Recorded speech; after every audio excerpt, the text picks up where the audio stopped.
초등, 중등 시기에 좀 겪어보라고 한다면 일단 제가 특강 때마다 아이들한테 미안하다고 얘기를 합니다.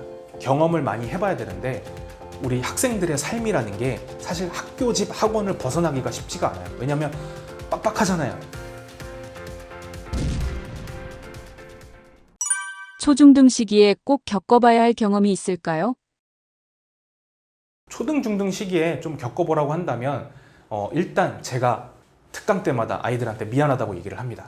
경험을 많이 해봐야 되는데 우리 학생들의 삶이라는 게 사실 학교, 집, 학원을 벗어나기가 쉽지가 않아요. 왜냐하면 빡빡하잖아요.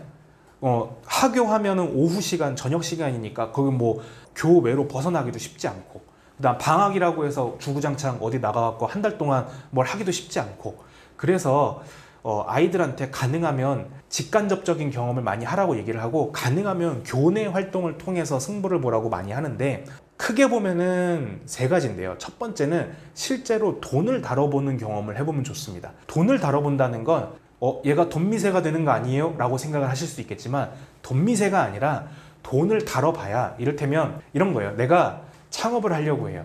그러면 언제 내가 창업 공부를, 이 경제 공부를, 경영 공부를 해야 되겠다라는 마음이 막 솟구치냐면, 내 돈 100만 원을 들여서 사업을 조그맣게 했는데 그 돈 다 잃어보면, 그럼 그때부터 좀 절박해집니다. 그러니까 내 돈을 잃어보는 게 제일 빨라요. 그 공부에 대한 동기부여를 잡는 게. 그러니까 내가 돈을 다뤄본다는 얘기는 실제 사회에서 벌어지고 있는 자본과 경제를 체험해본다는 얘기예요. 단순히 예를 들면 내가 돈을 어디 나가서 일을 해주고, 청소년으로서 일을 해주고 돈을 받아보면, 내가 한 만큼 돈으로 돌아온다라는 게 이런 거구나. 내가 돈을 더 벌기 위해서는 내 능력치가 높아지거나, 나를 조금 더 고평가를 하거나, 아니면 내가 물리적으로 많이 해야 되구나. 뭐 이런 것들을 아이들이 겪어보면서 자립성, 자기결정, 그 다음에 어떤 실수를 통해서 배우는 것들, 사회 경험, 이런 것들을 통해서 아이들이 늘어나는 것들이 있다라는 겁니다. 그리고 두 번째는 좀 협업을 좀 많이 해보라고 해요.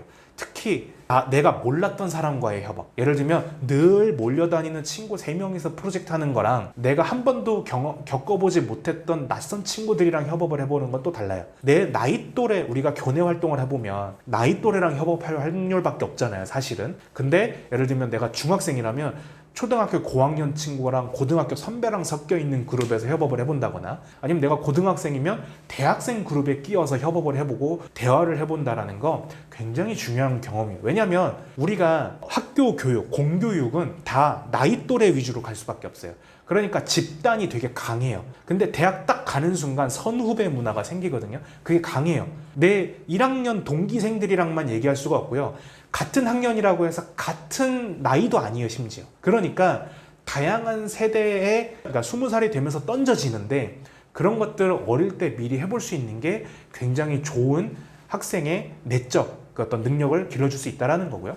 마지막은 실패, 곤란한 상황을 많이 경험해보는 게 좋습니다. 예를 들면 제가 학교에 우리 딸아이가 이렇게 다니면서, 예를 들면 좋은 친구도 있고 좀 싫은 친구들도 있을 거 아니에요? 아니면 갔는데 친구랑 싸우는 경우도 있고, 나 얘랑 절교했어, 나 얘랑 다퉜어 하는 경우도 있을 거 아니에요? 저는 그런 경험들이 굉장히 중요하다고 생각합니다. 왜냐하면 그게 갈등이거든요. 갈등은 사실 인간이 죽을 때까지 겪게 되는 내 주변에 사실 필수 불가결한 요소예요. 왜냐하면 부부도 갈등이 있고, 부모와 자식 간에도 갈등이 있고, 사회에 나가면 당연히 갈등이 있고, 지금은 심지어 갈등 사회고, 이러니까 이 갈등에 대해서 내가 어떻게 조정하고, 어떻게 내 스탠스를 잡고, 내가 이걸 통해서 내 의견이 무조건 옳지 않을 수도 있구나, 혹은 나는 이게 옳다고 생각하는 게 하는데, 이거랑 반대 의견을 만났을 때 내가 이걸 주장하면 어떤 결과가 오는구나, 아니면 저 사람의 말도 내가 입장 바꿔서 생각을 해봐야 되겠구나 라는 것들에 대한 경험이 중고등학교 때 쌓여야 대학교 때 빛을 발합니다. 이걸 안 하면 대학교 때 이거를 쌓기란 사실 쉽지가 않습니다. 왜냐하면 이미 생각이 많이 굳어진 상태로 오거든요. 그래서 저는 꼭 아이들이 그런 곤란한 상황을 좀 그거를 겪어내보는 활동을 해보라고 권장을 드리고 싶습니다. 진로교육 전문가의 입장에서 진로교육 무엇이 바뀌어야 할까요? 그렇죠. 제가 감히 뭐라고 저보다 더 많은 경력과 저보다 더 훌륭하신 어떤 스펙을 또 학위를 갖고 계신 분들이 많기 때문에 제가 감히 뭐라고 한국 문화를 비판하거나 그러지는 않는데 제가 보면서 안타까웠던 문화라고 생각을 하시면 될 것 같아요. 그러니까 제가 보면서 안타까웠던 문화 세 가지가 남들이 다 하니까 나도 해야 돼라는 그 비교 동조 문화예요.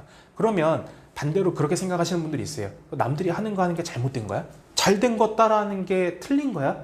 우리가 사업할 때도 벤치마킹 하잖아. 왜 그게 잘못된 거야? 라고 얘기를 하시죠.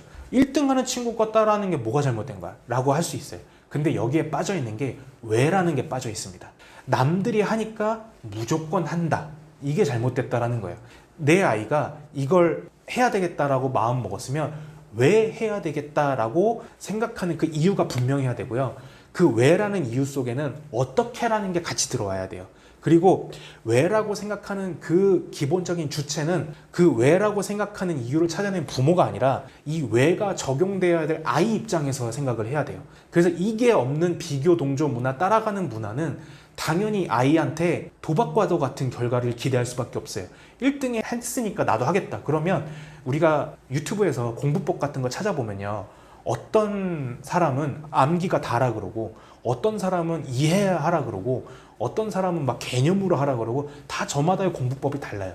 그러면 이 사람들 전부 다 의대 간 사람들이고 다 수능해서 어떻게 보면 성과를 얻은 사람인데 뭐가 맞겠냐라는 거예요. 그럼 시행착오를 어차피 겪어야 된다는 거죠. 그 성공한 방법들 중에 우리 아이가 따라 했으면 좋겠는 방법이 있는데 그 이유는 우리 아이가 어떻기 때문이고 우리 아이가 갖고 있는 성향이 이렇기 때문이고 우리 아이가 갖고 있는 강점이 이거이기 때문이고 지금 환경에서 우리 부모가 내가 해줄 수 있는 게 이거기 때문에 이런 부분을 내가 벤치마킹해서 우리 아이한테 적용하는 게 맞을 것 같아요. 그러면 그건 더 이상 비교 동조가 아니고 그건 내 걸로 만들어낸 나의 것으로 만들어낸 내 것이 되기 때문에 이제 이미 비교 동조가 아니게 되죠.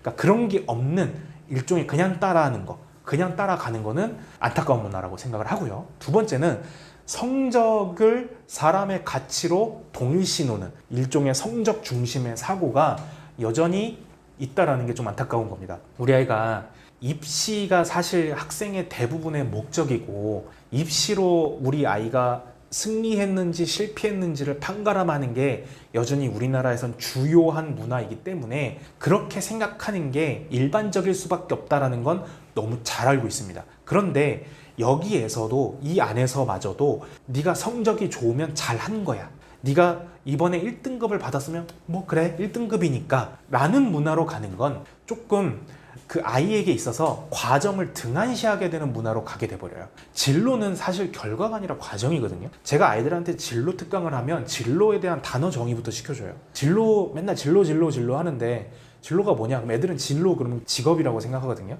세 번째 고민이랑 연결돼요. 직업이 진로라고 생각하는 거. 근데 아이들한테 얘기를 해줍니다. 진짜는 나아갈 진짜고 로자는 길로자다. 그러니까 네가 진로 고민을 한다는 얘기는 나아갈 길에 대한 고민을 한다는 거고 그럼 나아간다라는 개념을 잘 생각해보면 어디까지 가는 그 목적지를 고민하는 게 아니라 어느 방향으로 가지를 고민하는 벡터 값이 되는 거라고. 그래서 진로 고민은 벡터 값이 되는 거고 진로 고민은 방향 고민이 되는 거다. 그러니까 끊임없이 내가 어느 방향으로 갈지를 고민하는 게 진로 고민이고 직업 고민은 그 방향으로 가기 위해서 어떤 정거장을 거쳐야 될지를 생각하는 게 직업 고민이라고 한다 그러면 직업 고민이 진로 고민의 하위가 되는 거고요. 진로 고민이 직업 고민보다 먼저 선행돼야 될 고민이라는 거예요. 그런데 우리나라의 어떤 전체 문화는 어쨌든 결과물은 나와야 되고 정량화를 시켜야 되는 문화이기 때문에 직업과 진로를 동일시해서 본다라는 거예요. 그래서 우리 꿈 찾자, 나의 진로를 찾자 그러면 일단 제일 첫 번째부터 뭐 하냐면 내가 원하는 직업은 무엇인가요? 직업 탐색으로 들어가 봅시다. 이거예요. 이거 이전에 어떤 삶을 살고 싶은가요? 10년 뒤에 내가 꿈꾸는 미래가 뭔가요? 뭐 예를 들면 나는 어떤 일을 했을 때 행복한가요? 나는 뭘 했을 때 불편한가요? 어떤 사람이랑 일을 하고 싶은가요? 등등등. 뭔가 큰 인생의 방향을 고민하는 작업이 선행되지 않고 일단 목적지부터 찍어 놓는 문화. 물론 10년이라는 시간이 지나오면서 그런 것들이 많이 바뀌고 있다고 느낍니다. 선생님들께서도 그 인식이 많이 바뀌었어요. 많이 바뀌셨기 때문에 요즘은 좀 치열하게 고민하시는 선생님들 밑에서 학생들이 그런 것들을 어릴 때부터 좀 고민해 볼 수 있는 아주 감사한 문화로 가고 있지만, 여전히 그럼에도 불구하고 진로 이퀄 직업, 혹은 고등학생이다 진로 이퀄 전공, 이렇게 생각하는 문화가 좀 앞으로도. 공부 못해도 인생 역전할 수 있는 방법이 있나요? 공부를 못하는 아이가 잘 살 수 있는 방법, 저는 이제 어린아이들이 조금 더 이것들을 개념적으로 알아듣게 만들기 위해서 치트키라는 단어를 씁니다. 우리 부모님들은 치트키라는 단어가 익숙하지 않을 수 있어요. 물론 저랑 비슷한 MZ 어딘가 끝자락에 거쳐 있고 한때 스타크래프트를 해봤다, 한때 PC 게임을 조금 돌려봤다, 그러면 치트키가 조금 익숙한 용어죠. 치트키라는 게 뭐냐면, 내가 게임에서 어떤 코드를 입력하면 뭔가 내가 갑자기 뭐 게임을 조금 더 잘할 수 있는 어떤 여러 가지 혜택들이 돌아오는 거라고 생각을 하시면 됩니다. 인생에도 이런 치트키가 있어요. 이런 치트키를 제가 책에서는 크게 유형적인 치트키, 무형적인 치트키로 구분을 해놨어요. 유형적인 치트키는 쉽게 생각하시면 눈에 보이는 것들, 예를 들면 내가 조금 돈이 많은, 흔히 말하는 금수저 집안에서 태어났는가, 아니면 부모로부터 물려받은 체력이 좋다거나, 예를 들면 김민재 선수 부모님이 유도 선수라는, 뭐 육상 선수라는, 뭐 그런 것들, 아 운동 선수 집안에서 뭐가 딱 태어났으면 얘 운동 능력 되게 좋대구나, 뭐 이런 것들, 아니면 되게 엄마 아빠로부터 물려받은 외모가 굉장히 뭐 뛰어난다거나, 이런 것들이 어떻게 보면 타고난 유형적인 치트키라고 한다면, 우리 아이들한테 꼭 전달해줘야 될 건 그거와 별개가 되는 무형적인 치트키라는 겁니다. 그래서 예를 들어서 무형적 치트키라고 하면 이렇게 생각하시면 돼요. 뭐 칭찬 잘해주는 사람, 내 주위에 조금 뭐 뒷담화하지 않고 늘 뭔가 얘기해보면 얘는 진짜 남 잘 도와주고 원만하고 센스 있고 막 이런 사람.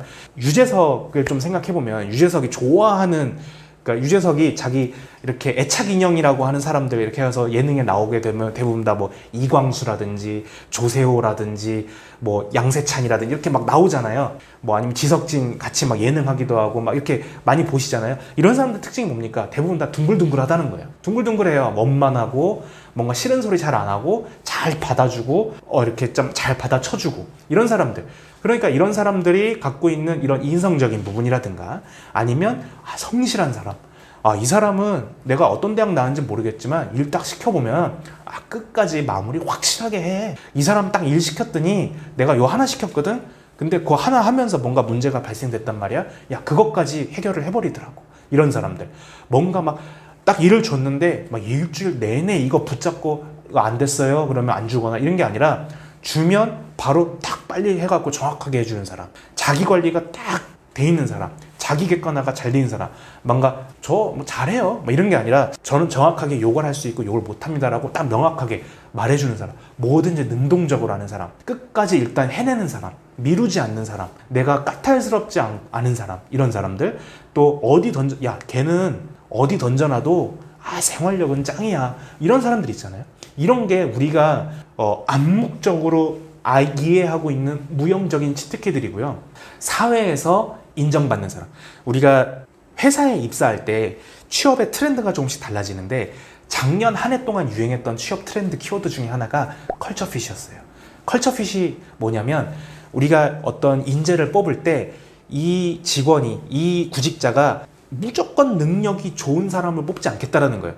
이 직원이 갖고 있는 이 성향, 이 직원이 지금 얘기하는 태도, 이런 것들이 우리 조직 문화에 어울리냐를 본다라는 거예요. 얘가 들어왔을 때 우리 팀에 해가 되진 않을까? 얘가 들어왔을 때 우리 팀이 일을 수행하는 방식과 맞을까? 우리 팀은 약간 좀 일 특성상 수직적인 구조가 많은데 이 친구가 그런 것들을 잘 수행할까? 들어와갖고 제가 왜 시키는 그걸 해야 되죠? 막 이런 식으로 얘기하진 않을까? 우리 직장은 되게 수평적인 문화고 되게 자유롭게 얘기해야 되는데 막 들어와갖고 누가 말 시키기 전까지는 입도 열지 않고 이런 사람일까? 이런 것도 굉장히 많이 본다는 거예요. 우리가 이미 알고 있어요. 이런 것들이 학생들한테도 이게 되게 중요해.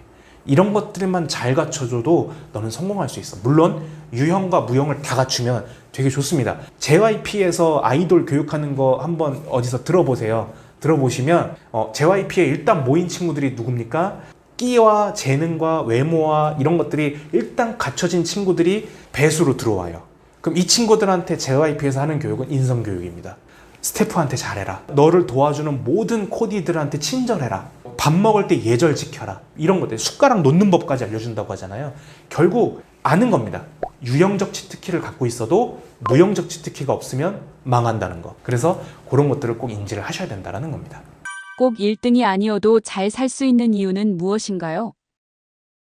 우리가 1등에 목매는 이유가 우리 아이가 잘 살았으면 하는 바람에 하는 거잖아요. 그러니까 예를 들면 내 자녀의 성공이 곧 나의 성공이라고 생각하고 아이를 막 몰아치는 부모는 그렇게 많지 않을 거라고 봅니다. 그러니까 나는 트로피 같은 아이가 갖고 싶어서 내 진열장에 의대 아들 하나 있으면 좋잖아, 이렇게 생각하는 부모는 뭐 드라마나 정말 우리가 가끔 보는, 정말 간혹 마주치는 아주 특이 케이스라고 생각한다면, 대부분의 부모가 우리 아이가 1등이 됐으면 했을 때는 우리 아이가 잘 살았으면 좋겠으니까, 우리 아이가 잘 됐으면 좋겠으니까, 우리 아이가 성공했으면 좋겠으니까, 이렇게 생각들을 하시잖아요.